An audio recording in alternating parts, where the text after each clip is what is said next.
호저 목사님의 말 가운데 우리 삶의 모든 실패는 예배의 실패에서 비롯된다라는 말이 있습니다. 이 말을 조금 이제 반대로 해석해 보면 우리 삶의 모든 승리는 예배의 승리에서 시작할 수 있다라고 말할 수 있다라는 겁니다. 그래서 우리 성도들이 언제나 삶에서 승리하고 또 기쁨을 얻고 감사하고 더 나아가 복을 받고 회복하는 비결은 결국 예배를 어떻게 드리냐 그리고 예배를 어떻게 인식하냐에 달려 있다라는 겁니다. 또한 이 예배는 한 주에 한 번 드리지만 첫날의 시작에 드리는 예배이기 때문에 이 첫 시작을 어떻게 하냐에 따라서 이제 한 주간의 삶을 어떻게 살아갈지가 결정된다는 것이죠. 그래서 우리가 예배가 소중하다, 중요하다라고 이야기합니다. 이렇게 중요한 예배, 여러분 어떤 마음과 생각으로 나오셨습니까? 뭔가 기대하는 마음 갖다가 딱 나더니 너무 추워. 이런 마음을 가졌을 수도 있고 이렇게 또 참 교회 문에 딱 들어왔을 때 무엇이 변해 있고 또 어떤 모습으로 성도들이 있는 모습을 통하여서 다양한 생각을 가지며 우리가 예배 전을 시작하죠. 그렇다면 반대로 여러분은 이 예배 시간을 얼마나 두려워하고 또 소중하게 생각하십니까? 우리가 예배를 드릴 때 간과하는 게 뭐냐면 예배를 쉽게 생각한다라는 겁니다. 그러니까 그냥 생각 없이 그냥 와서 순서에 따라 찬양 드리고 그냥 뭐 성도나 목사님 만나면 이제 인사하고 예배 끝나고 가는 약간 어떤 그런 시간을 보내는 것으로 우리가 생각할 때가 참 많이 있다라는 거죠. 왜냐하면 이 예배의 실패와 은혜의 실종을 두려워하지 않는다라는 겁니다.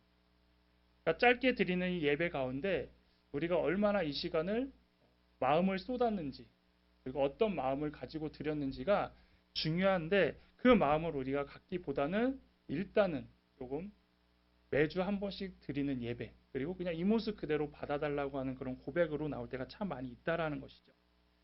일반적으로 예배에 대한 단어를 쓸 때 두 가지 동사를 씁니다. 하나는 드린다와 하나는 본다. 예배학 강의 때 한번 이야기를 했던 것 같은데 저는 이 단어가 되게 거슬려요. 특히 예배를 본다라고 할 때. 왜냐? 믿는 사람들에게 예배는 드린다고 불신자들에게 예배는 보는 개념입니다. 그런데 믿는 사람들도 예배를 본다라는 이야기를 한다라는 것이죠.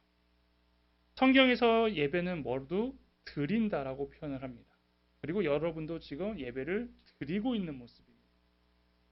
근데 예배를 본다라고 이렇게 표현하는 사람들이 은연중에 많이 있다라는 거죠. 왜냐하면 우리가 예배를 드린다라고 표현하는 건 뭐냐면 여러분들이 지금 예배를 드리고 있는 모습이지 예배를 보는 이방인이나 구경꾼의 모습으로 이 자리에 앉아 있는 게 아니기 때문입니다. 자, 그렇다면 이 예배의 자리에 앉아 있는 것, 우리가 드린다라고 표현할 때에 이것이 전부이냐는 겁니다. 그냥 예배 자리에 이렇게 참석하는 게 그러면 예배를 또 드리는 걸까요? 이렇게 예배의 자리에 있어도 예배를 드리는 사람과 예배를 보는 사람이 있다라는 겁니다. 물론 여러분들은 예배를 드리고 있겠죠. 하지만 뭐 초신자라든지 아니면 아직 신앙의 믿음이 없는 사람들도 같은 예배의 자리에 있어도 그 사람들은 예배를 보고 있는 것과 마찬가지입니다. 그런데 그 차이점이 무엇이냐? 우리는 겉보기에는 잘 몰라요. 그 사람이 예배를 드리고 있는 사람인지 보는 사람인지. 근데 이 참여하는 것에 대한 차이점은 그 마음가짐과 예배 드린 후를 통하여 알 수 있다는 겁니다. 예배 드리는 사람은 오늘 드리는 예배에 대하여 말씀을 듣는 태도와 마음가짐과 겸손함과 순결함이 침체되고 떨어지는 것을 두려워합니다. 그러니까 하나님 앞에 드려지는 예배이기 때문에 처음 마음가짐이 어떠했던지 간에 지금 이 시간만큼은 내가 어떻게 예배를 드려야 되는지 그리고 이 예배 가운데 내가 다양한 모습으로 침체되어 있고 다운되는 것까지도 두려워하면서 긴장하는 모습으로 그렇게 드린다라는 것입니다. 하지만 예배를 보는 사람은 어떨까요? 그런 마음이 전혀 없이 그냥 아무 생각 없다고 표현할 수도 있고 그냥 어떤 감동도 없이 그냥 그 시간 가는 대로 따라간다라는 것이죠. 그래서 우리가 찬양과 기도와 말씀을 듣는 순간까지 우리가 최선을 다하고 집중하고 하나님의 임재를 붙잡는 이유는 뭐냐면 이 1시간이라는 짧은 시간 가운데 유일하게 하나님 앞에 집중할 수 있고 우리가 모든 것을 드릴 수 있는 시간이기 때문에 우리가 그러한 모습으로 이 자리에 나아온다라는 겁니다. 그리고 이제 어떻게 됩니까? 그런 모습으로 예배를 드려서 이제 나가기 전에 우리가 결단과 순종함으로써 다짐하게 되고 그 상황을 통해서 우리가 회복하고 다시 새로운 모습으로 세상에 나가는 것이 우리가 예배를 드렸다라고 표현할 수 있는 것이죠. 예배를 보는 사람은 이제 어떨까요? 이런 게 아니라 이제 평가가 시작된다라는 겁니다. 딱 와서 목회자의 인상. 오늘 목사는 왜 넥타이를 안 차고 왔지? 오늘 헤어스타일은 왜 저래? 오늘 목사님 뭐 세수도 안 했나? 이러면서 이런 평가들. 그리고 교인들의 표정을 봅니다. 저 집사님은 오늘따라 왜 인상을 쓰고 있어? 저 집사님 왜 이렇게 신이 났어? 이러면서 그런 외적인 걸 평가하기 시작합니다. 예배도 마찬가지입니다. 예배도 마찬가지죠. 찬송의 선곡. 아, 오늘은 찬송가가 왜 이렇게 어려워? 오늘은 왜 또 박수를 치라고 그럴까? 이러면서 이제 그런 하나하나에 대해서 내 마음에 들지 않으면 평가를 하기 시작한다는 거예요. 그래서 예배를 보는 사람은 하나님을 의식하는 게 아니라 나의 마음에 드는지를 먼저 설정을 하고 있고 내 마음에 들지 않으면 그때는 이제 요동을 치는 거죠. 근데 그분이 은혜 받을 때가 있습니다. 언제일까요? 그냥 내 마음에 드는 거예요. 그날 내 마음에 들게 뭐 찬양도 좋고 내 마음이 그냥 평안하면 그때 이제 그분은 이제 은혜 받았다고 표현을 하는 거죠. 그래서 우리가 예배를 드리는 모습과 보는 모습은 지금은 잘 모르지만 우리가 예배 끝나고 어떠한 모습으로 되돌아가는지에 따라서 이제 우리 스스로가 깨달을 수 있다는 겁니다. 그래서 여러분도 지금 은연중에 나는 지금 예배를 드리고 있는지 예배를 보고 있는지 잘 알고 계실 것입니다. 하지만 이렇게 다 같이 모여서 예배를 드리지만 지금 말한 것처럼 예배를 드린 모습과 예배를 보는 모습에 대하여서 예수님은 이런 탄식을 하신다라는 거죠. 마태복음 22장 14절에 청함을 받은 자는 많되 택함을 입은 자는 적으니. 하나님께서는 우리 모두가 은혜 받기 위하여 예배 자리로 초대했는데 그 가운데 진정으로 하나님께 예배드려 은혜를 받는 사람이 있는가 하면 도리어 그렇지 못하고 그냥 시간만 보내고 가는 사람도 있다라는 것입니다. 지금도 우리 교회뿐만 아니라 다양한 나라에서 다양한 지역에서 수많은 예배가 드려지고 있는데 그 가운데 정말로 예배를 드리고 있는 사람은 얼마나 될까요? 교회 건물의 크기와 모인 숫자가 중요한 것이 아니라 하나님이 찾으시는 진정한 예배자가 몇 명이며 또한 한 명 한 명이 예배를 통하여 회복하고 예배 가운데 성공하고 승리했는지가 중요하다는 것이죠. 그래서 우리는 택함을 입은 자로 모두 예배를 통해 승리할 줄로 믿습니다. 그렇다면 이제 예배는 무엇일까요? 성경 공부 때도 이제 다양한 정의와 뜻에 대하여서 이제 우리가 예배를 다양하게 표현할 수 있는데 오늘은 이 가운데 특별히 성도의 호흡이라는 관점으로 바라보고 싶습니다. 사람이 숨을 쉬지 않고는 살 수 없듯이 성도는 예배 없이 은혜 없이는 살아갈 수 없기 때문입니다. 경험해 보셨을 거예요. 정말로 어떠한 일이 있어서 주일날 예배를 놓치면 그 예배를 놓친 한 주의 삶과 예배를 드렸던 한 주의 삶이 분명히 다름을 느끼실 겁니다. 그 이유가 바로 여기서 찾아볼 수 있다라는 것이죠. 성도가 예배에 목숨을 걸고 은혜 받는 것에 목숨을 걸어야 하며 말씀의 은혜가 있는 곳, 예배의 은혜가 있는 곳에 목숨 걸고 어떤 대가라도 지불해야 될 각오를 하는 이유가 이겁니다. 이거 하나 놓쳐버리면 우리는 한 시간을 놓친 것 같지만 한 주의 삶을 놓쳐버리기 때문입니다. 그래서 우리는 예배를 신앙생활의 최우선으로 여기며 지키고 드리라고 강조하는 겁니다. 예수님께서도 오늘 말씀하시죠. 요한복음 4장 23절에 아버지께서는 자기에게 이렇게 예배하는 자들을 찾으시느니라. 하나님께서는 자신이 택한 백성들이 즉 예배자의 모습으로 이 세상을 살아가기를 원하십니다. 그래서 우리는 언제나 예배자의 삶을 살아야 하고 그리고 이렇게 예배 드리기에 언제나 힘써야 합니다. 그렇다면 이 예배의 승리자가 되는 것은 무엇일까요? 어떻게 해야 그러면 온전한 예배를 드리는 것이고 어떻게 예배를 통하여 승리를 얻을 수 있는가? 이것은 예배를 통하여 이제 승리하는 삶을 살아가라는 이야기인데 제가 질문 하나 하겠습니다. 여러분 지난 한 주, 한 달을 보실 필요도 없어요. 지난 한 주 동안 승리하며 사셨습니까? 승리하셨나요? 선뜻 여러분 아멘 못하시죠? 네. 이 승리라는 개념은 참 많은 의미가 담겨 있어요. 근데 스스로가 생각하기에도 승리한 삶은 아닌 것 같아 라는 이런 모습이 다 있다라는 겁니다.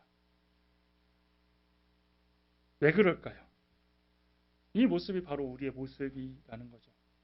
자, 그렇다면 또 한 가지 질문하겠습니다. 여러분 그럼 한 주 동안 하나님께서 여러분과 함께 하시고 이끄시고 돌보시고 붙잡아 주심을 믿으십니까? 네. 이게 이제 아이러니아입니다. 하나님과 함께하고 하나님과 동행하고 하나님이 돌보시고 붙잡아 주심을 믿고 살아가는데 왜 승리를 못할까요? 그 원인을 어떻게 보면 우리가 예배에서 찾아볼 수 있다라는 겁니다. 한 주의 시작이 어떻게 됐냐에 따라 그 한 주의 삶이 변화가 되는 겁니다. 우리가 예배 때 말씀 듣고 무엇 하나요? 결단하잖아요. 주님 이렇게 살겠습니다. 이렇게 살아가도록 노력하겠습니다. 이 말씀 붙잡고 살겠습니다라고 결단했는데 그 결단을 교회 문 밖을 지나자 잊어버리시던지 아니면 그 결단이 그냥 거짓말이 되는 겁니다. 그냥 그 결단대로 살면 가정에서 기억하셔야죠. 아, 저 이렇게 살려고 결단했는데 나 이렇게 살겠노라고 기도했는데 놓치고 살아버렸다는 겁니다. 그래서 우리가 예배에 최선을 다하고 집중했다라면 정말로 목숨처럼 여겼다라면 이 예배에 했던 기도들 허투루 생각하지 않을 거 아닙니까? 그래서 우리가 이 예배를 드리는 거. 그러니까 여러분들도 어느 순간 이 예배를 온전히 드렸다라고 생각을 하지만 놓쳤다라는 거죠. 그래서 이 예배에 대하여서 우리가 조금 더 집중하고 이제 놓치지 않고 살아갈 때에 한 주의 삶이 아이러니한 하나님과 동행하고 하나님과 함께하고 하나님께서 지켜주시면 동시에 승리할 수 있는 삶을 우리가 살아갈 수 있는 것입니다. 그래서 여러분 항상 예배의 승리자가 되고 싶지 않으십니까? 그러고 싶으시죠? 그래서 오늘부터 이제 예배의 승리자라는 주제로 제가 몇 주간 이렇게 이야기를 좀 나누려고 합니다. 자, 그래서 오늘 기억해야 될 먼저 예배의 정신은 하나님 앞에서입니다. 따라해 보실까요? 코람데오. 네, 코람데오. 이건 라틴어입니다. 여러분 라틴어 하나 배우신 거예요. 코람데오. 많이 들어보신 분도 계시지만 하나님 앞에서라는 의미입니다. 예배는 사람들과 함께 드려요. 물론 집에서 뭐 혼자 예배 드리는 분도 계시고 뭐 가정 예배라고 얘기하지만 실제적인 예배로 드릴 수 있는 건 이렇게 주일날 드리는 예배인데 이 예배가 사람들과 드리지만 결국 하나님 앞에 서는 모습이 돼야 되는 겁니다. 그런데 이 지금 시대는 이 모습을 많이 놓쳐버렸다라는 거죠. 하나님 앞에 선다는 것은 누구를 의식하는 거냐면 하나님을 의식하는 겁니다. 근데 많은 사람들이 하나님 앞에 나와왔다고는 얘기를 하지만 실제로 우리의 눈은 사람을 의식하면서 예배드릴 때가 참 많이 있다라는 거죠. 그래서 이 사실을 망각하면 절대로 예배의 승리자가 될 수 없습니다. 하나님 앞에서 드리는 예배를 가장 잘 보여준 사람은 다윗입니다.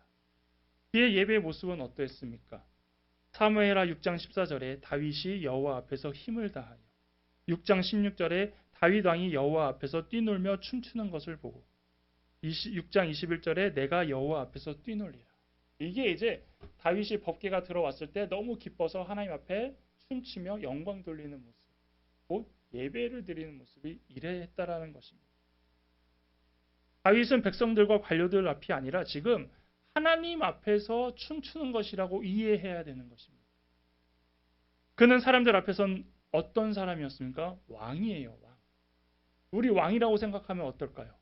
뭔가 처신이 분명해야 되고 거동이 엄중해야 되며 입가에 미소가 아닌 근엄 진지 약간 이런 스타일 아닙니까? 근데 그런 왕이 지금 춤을 추고 있습니다. 그리고 그가 하나님 앞에서 드렸다는 증거가 뭘로 나오냐면은 그가 입은 의복입니다. 다윗은 지금 뭘 입고 있나요? 왕 의복을 입고 있는 게 아니라 배 에봇을 입고 있습니다. 예. 그래서 이것은 무엇이냐? 사람들 앞에 왕으로 선 게 아니라 하나님 앞에 겸손한 자로 섰다라는 것을 이 의복을 통해 알 수 있는 것이죠. 그리고 다윗이 사람들의 시선을 아랑곳하지 않고 자신의 기쁨, 누구 앞에서? 하나님 앞에서 자신의 기쁨을 마음껏 표현하고 있습니다. 이 모습을 보고 다윗의 아마 다말은 업신 여겼지만 아무도 이런 다윗의 모습을 비아냥거리거나 손가락질하지 않았다는 겁니다. 그리고 이렇게 생각하지 않았을까요? 와, 왕도 저렇게 하나님 앞에서 찬양할 수 있는데 우리도 저런 모습으로 예배를 드릴 수 있지 않을까? 정말 대단하다라면서 그 사람들도 생각했을 것입니다. 이런 모습을 통하여 우리의 모습을 한번 보자는 겁니다. 여러분 자유하십니까? 하나님 앞에서? 우리가 예배를 드리고 있지만 뭔가 불편함이 있고 뭔가 계속 자제하려고 하고 뭔가 계속 절제하려고 하는 모습. 분명 예의적으로는 필요하죠. 왜냐하면 하나님 앞에서도 예의를 지켜야 되지만. 근데 우리의 감정이 하나님으로 통하여 기쁨이 회복되고 하나님을 통하여 즐거움이 회복되고 있는데 그것마저도 막 눌러앉히려고 하다 보니까 이 예배도 하나님을 의식하는 게 아니라 사람을 의식하는 때가 많이 있다라는 겁니다. 그래서 이처럼 우리가 드리는 예배, 그럼 누구를 향하고 있는 것입니까? 여러분은 지금 저를 바라보고 있지만 동시에 여러분 마음 가운데는 하나님을 향해 나아가고 있다라는 것을 기억하셔야 됩니다. 그래서 우리가 드리는 예배가 거룩하고 은혜롭고 경건한 것도 중요하지만 여러분 마음만은 지금 기뻐 즐거워 뛰는 모습이 나타나야 되는 겁니다. 그래서 저는 딱 보여요. 여러분이 즐거워하고 기뻐하고 있는지. 무엇으로 알 수 있습니까? 표정. 남 얘기할 수가 없는데 제 표정은 전혀 즐겁지 않다고 해서 표정은 하는데 되게 저는 즐거운 표정입니다. 이게. 예. 그래서 그 표정으로 우리가 할 수 있는데 다들 예배 때 그냥 이러고 있는 거예요. 거룩. 이건 거룩이 아닙니다. 그래서 우리가 이렇게 자유함을 회복할 수 있는 예배는 하나님 앞에서 드린다라고 우리가 이게 인정을 할 때 나타날 수 있는 겁니다. 그래서 우리는 하나님 앞에서 너무 경직되어 있어요. 물론 하나님 두려우신 분이기 때문에 함부로 나아갈 수는 없죠. 하지만 하나님은 이 자리에 불러주셔서 우리를 어떻게 하십니까? 찬양과 기도를 통해서 용서해 주시고 받아들여 주신다는 겁니다. 하나님은 뭐라고 말씀하십니까? 고개를 들라. 고개를 들라. 근데 우리는 계속 죄인입니다 이러고 있다라는 거죠. 그렇게 우리가 예배 자리로 나가면 안 된다는 겁니다. 그래서 대부분 이제 엉뚱한 거에 홀리하다는 겁니다. 특히 우리 교회를 비롯한 한국 교회는 예배 순서에 엄청 민감하고 중요하게 여깁니다. 여러분들도 우리 교회 처음 오셨을 때 주보를 통하여 뭘 제일 보셨나요? 예배 순서 제일 먼저 보셨죠. 예배는 예배를 어떻게 드리나, 무엇이 있나, 무엇이 빠져 있나. 이게 한국 교회에 되게 이제 민감한 부분이라는 거죠. 예배의 순서와 형식이 있는 이유는 무엇일까요? 어떤 질서 때문이에요. 그래도 이렇게 예배를 드려야 그 가운데 진정한 예배라고 생각하는 것이 아니라 이렇게 드리면서 주님과 교감을 하고 우리가 은혜 가운데 나갈 수 있는 충분한 기회를 드리고 시간을 드리기 위해서 하는 것이고 그래서 찬양과 기도가 이렇게 적절하게 들어가 있고 말씀으로 힘을 얻어 결단해서 다시 세상으로 나갈 수 있게끔 만드는 게 이제 교회의 순서입니다. 또 우리 교회 순서가 답은 아니라고 얘기했어요. 교회마다 다 다르게 그 상황에 맞게 분위기에 맞게 어디는 기도가 되게 많은 교회가 있고 어디는 찬양이 되게 많은 교회가 있고 어디는 뭐 말씀 1시간씩 주일 설교도 1시간 하는 교회 있고 다 있다라는 거예요.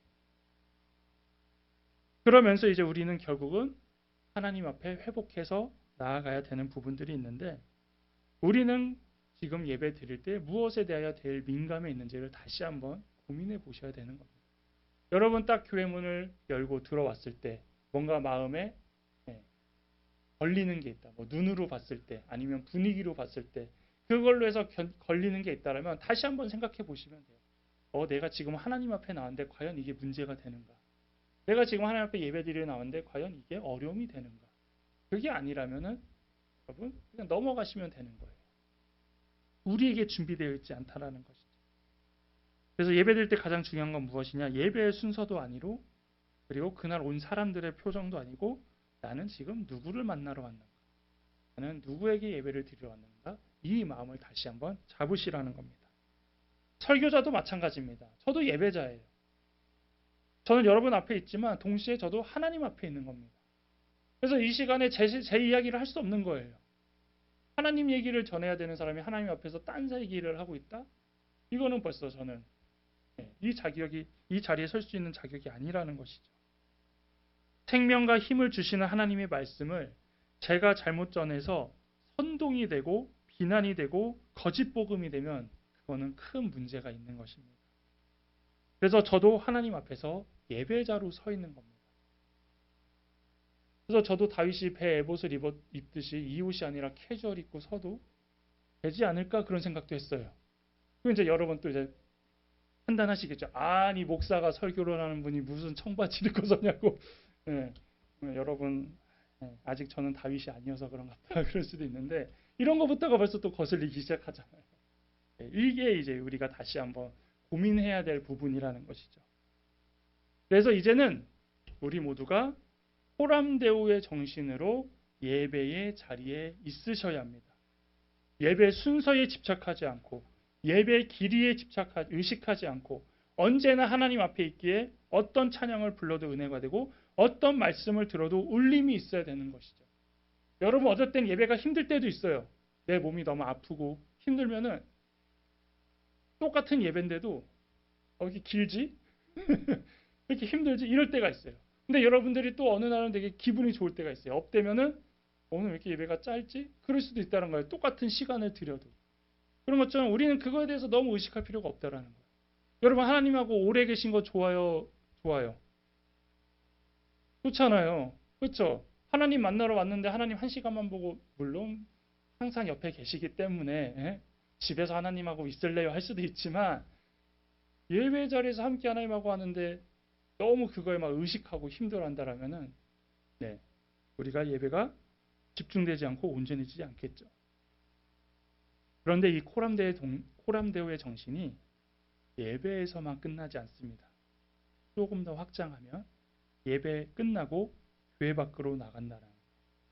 여러분 그러면 여러분 하나님 떠나는 겁니까? 교회를 떠나면? 아니죠? 역시 하나님께서는 무소부지하신 분이기 때문에 어디에 계신다는 거예요. 그것은 무엇을 의미합니까? 세상에서도 하나님 앞에서 사는 것과 동일하게 살아가시라는 겁니다. 교회라는 공간을 벗어나는 것이지 하나님을 떠나는 게 아니라는 겁니다. 결국 우리는 예배뿐 아니라 우리의 삶이 코람데오의 삶을 살아가야 되는 것이고 그렇게 되면 동시에 예배의 승리가 한 주의 승리가 되는 것이며 우리는 여기에서만 예배자의 삶으로 사는 것이 아니라 세상에서도 예배자의 삶을 살 수 있다라는 겁니다. 여러분 예배를 가볍게 생각하시지 말기 바랍니다. 있는 모습 그대로 나왔다고 하지만 그리고 지난 한 주의 모습이 어떠했든지 이 자리에서는 하나님께 어떠한 불평과 불만은 통하지 않는 자리입니다. 이 모든 것을 도리어 해결받고 새롭게 변화되어 새 힘을 얻어가는 자리입니다. 한 주 동안 멀어졌던 하나님과의 관계가 회복되고 다시 하나님 앞에서 살아가겠다고 만나는 자리가 예배의 자리입니다. 또한 불편과 불안에서 벗어나 자유와 평안을 찾는 시간입니다. 하나님 앞에서 드리는 예배라고 생각하면 이제 여러분의 마음과 생각이 바뀌게 됩니다. 그렇게 드려지는 예배를 통하여 어느새 여러분은 예배의 승리자로 변화되어 있습니다. 이제는 예배를 드리는 것으로만 만족하지 말고 그냥 이 자리에 나왔다, 말씀 듣고 간다라고 끝나는 것이 아니라 정말로 누구 앞에서 예배를 드렸는지, 누구에게 드렸는지 기억하시면서 그 삶이 여기서 끝나는 것이 아니라 이제 가정에서, 일터에서 일반적으로 이제 세상을 향해서 나아갈 때 여러분들이 승리자의 삶으로 살아가는 한 주 되시기를 바라겠습니다.